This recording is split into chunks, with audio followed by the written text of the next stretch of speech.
You know, one of these days I'm going to be able to use one of these things out in the field rather than carry a camera around all day.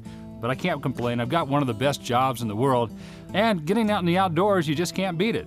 Well, I meet a lot of people out in the field, and I want to tell you about one guy I met here recently.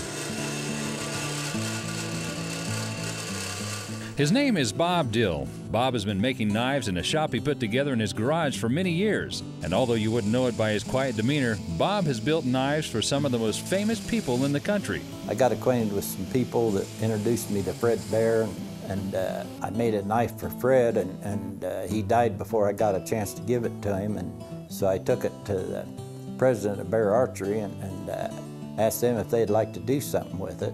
Little did Bob know that that one small question would take what was a quiet little hobby and turn it into something that was much bigger. They said yes, and they looked at my stuff and they said, we want to do 500 of each one. And from that, Bob became well known across the entire country. It just put me in the knife business, boom, just like that.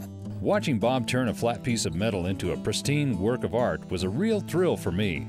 The term handmade really hit home. From there, I started making some knives for Winchester and Federal and Ruger and Quail Unlimited, the Turkey Federation.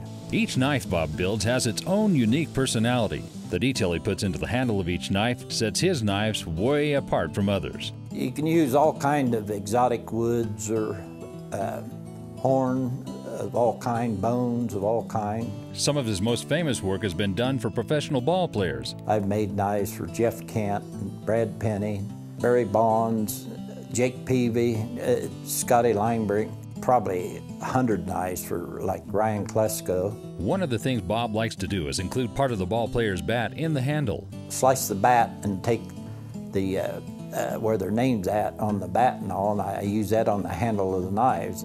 Needless to say, some of the knives Bob builds are pretty valuable. The most that one ever went for was $25,000. When I asked Bob if he still likes making knives, the answer he gave me was a definite yes. I wish I would have got into it 20 years earlier. If you know of somebody special and you'd like to let us know about them, go to the website at livingthewildlife.com and click on our link called Contact. That'll shoot an email directly to me and I'll make sure to check it out. Now, let's get back to the show and some more great turkey action right here on Living the Wildlife.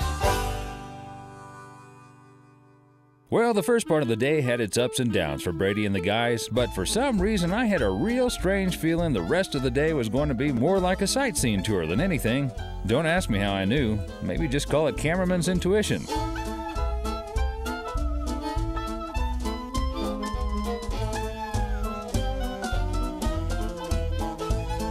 Well, finally, just before sundown, we found ourselves a place to rest, hoping, of course, that a longbeard might happen our way. But to our dismay, we were just a little south of what must have been a turkey highway. We looked at them, they looked at us, and that was about all she wrote.